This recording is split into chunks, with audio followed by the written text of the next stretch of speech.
What's good, y'all?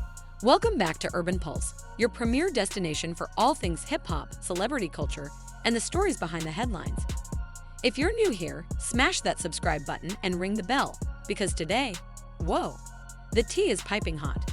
Tonight, we're unpacking one of the juiciest celebrity confrontations in recent memory. GloRilla allegedly stepping up to Angela Simmons and shutting down her commentary about Yo Gotti. We're talking face-to-face, after-party moment, public tension, and the kind of drama that moves beyond social media posts. It's walking and talking off camera, but in the spotlight with witnesses saying it felt like media training gone sideways. So what led up to this explosive moment? Why did Glo feel compelled to confront Angela rather than letting it ride on Beats or Instagram?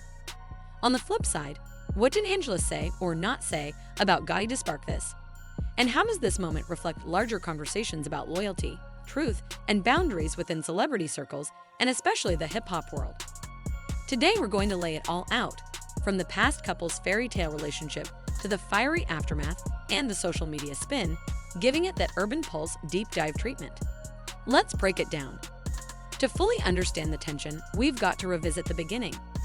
Yo Gotti, a Memphis rap heavyweight, had made waves in the hip-hop community for over a decade.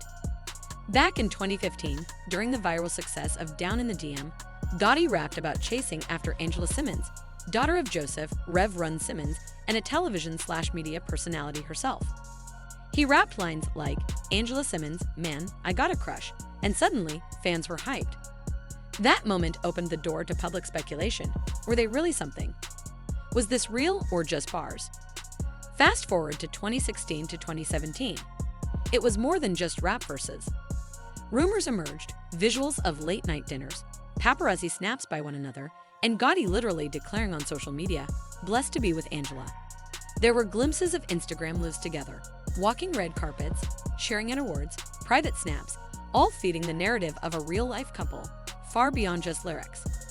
The internet fell in love with the idea. Rapper plus Simmons lady equals symbolic of love and aspiration.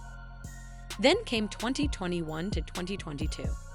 Gotti began releasing more singles. Angela dove into her ventures, fashion collaborations, media work. Life looked busy and somewhat distant. Still, snippets of chemistry, throws on each other's vlogs or IG stories kept things warm. Finally, in early 2024, they confirmed, yes, they were a couple. The fan base erupted, love to hate or love to love, everyone fell in. But like many celebrity couples living in fast-forward mode, there were signs of strain. Workload, fame, schedules, long-distance vibes crept in. By early 2025, rumors circulated. From mutual public statements like, "We're focusing on our careers," to light, vague social media cryptic quotes, many sensed trouble. Still, Angela stayed out of messy territory. No major public shade or explicit commentary. In March 2025, they confirmed they'd split. Unlike some high-profile breakups, it was civil. The public heard minimal details, mutual respect, personal growth, individual priorities. At that moment, it felt right, closure with dignity. But if you've been in celebrity culture long enough, you know that no drama now doesn't always mean no dramas later. In April, Angela sat on a podcast and called that part of her life a learning experience. She didn't mention names, but fans connected the dots pretty fast. She mentioned things like not ignoring my peace and seeing red flags only after the fact. Yet still visually few emotionally felt. It felt like she was processing her feelings publicly, but not aggressively. And most importantly, she never said, "Yo Gotti this" or "Yo Gotti that." It was introspection with respect sprinkled. By late May, she did an interview with a popular culture magazine. The journalist asked about relationships and growth. Angela responded, "I've changed. I've grown. And now I'm not afraid to say, growth sometimes comes from uncomfortable places." Again, no names, but the timing was clear. The internet listened, speculated, and began tweeting, "Is this about Yo Gotti or what?" Enter GloRilla, the Memphis breakout star fresh off her chart-topping single FNF, Let's Go. She's not just any CMG Cine, she's a street-taught firecracker who turned her life story into gold. But central to her brand is loyalty, especially to Yo Gotti, who discovered her, signed her, coached her, and rolled with her on stage and media platforms. She doesn't just rap CMG, she lives CMG.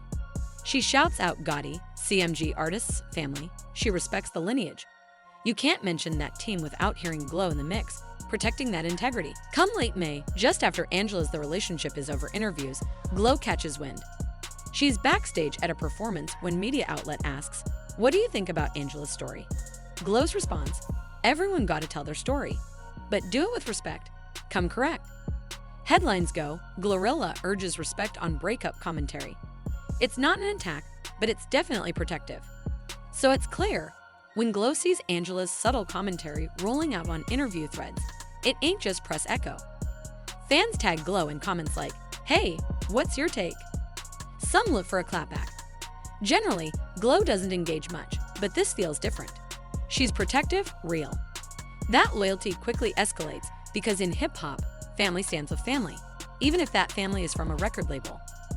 Now, buckle in, the BET Awards in Los Angeles, early June. A night full of show-stopping performances, red carpet couture, and after-party invitations flying like confetti.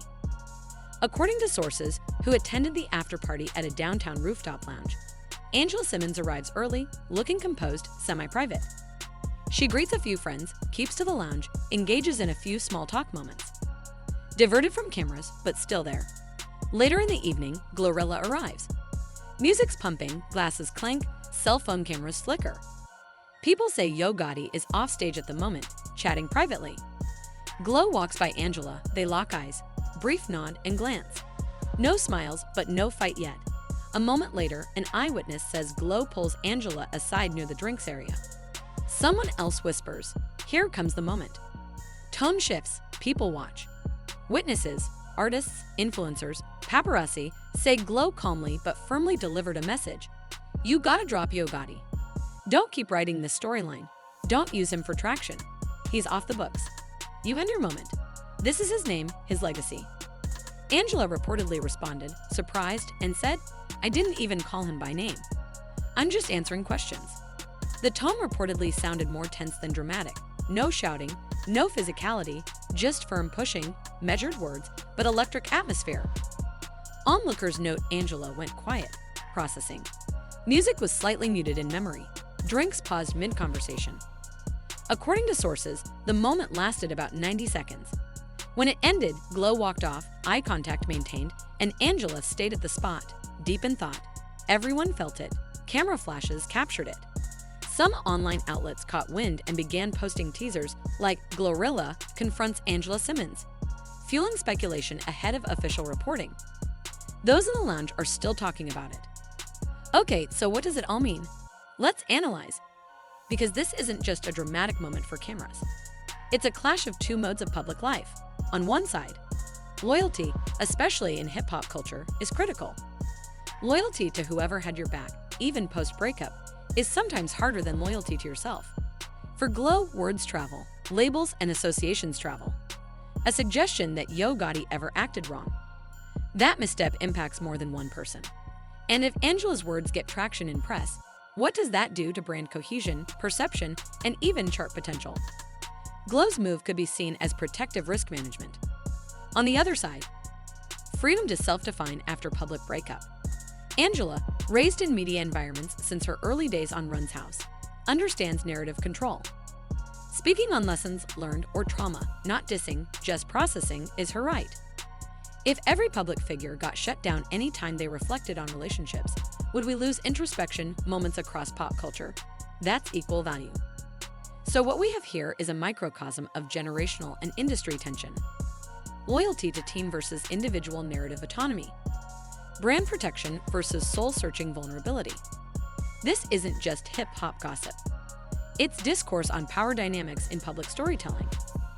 TikTok creators analyzed body language in mysterious video stills, slowing down frames of the moment.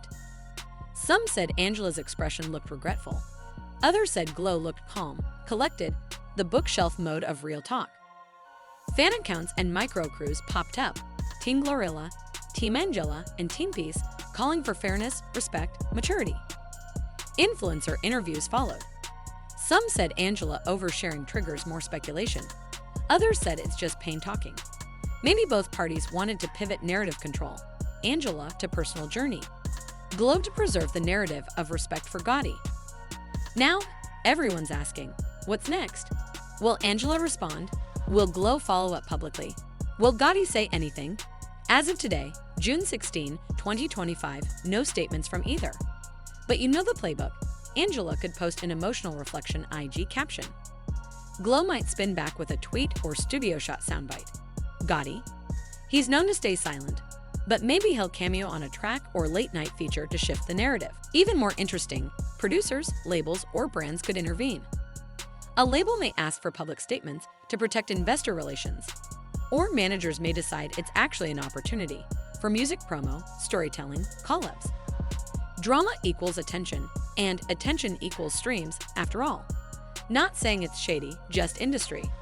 And of course, media outlets will likely follow up with exclusives, security interviews, private event video drops, or gossip columns they claim have the transcript. But until then, all we have are whispers, witness accounts, and speculation. All right, fam, now it's over to you. Did GloRilla handle that like a boss, protect the culture, and respect the family? Or should Angela Simmons be free to speak her truth without being silenced by a label rep? Does this moment spark bigger questions about loyalty in music industry relationships? And at what point does loyalty policing become controlling? Here at Urban Pulse, we're not just watching drama, we're dissecting it. Comment below with your thoughts. Keep it respectful, but real. Want deeper breakdowns on celebrity dynamics, marketing plays, or culture healing? Let us know. Don't forget to hit like if these breakdowns keep you waking up, subscribe plus bell if you're new, and share this with a friend who loves Netflix drama with rap beats. We'll be tracking every move from Angela's next public statement to Glo's mic drop performance or Yo Gotti's next release that might tie back to this.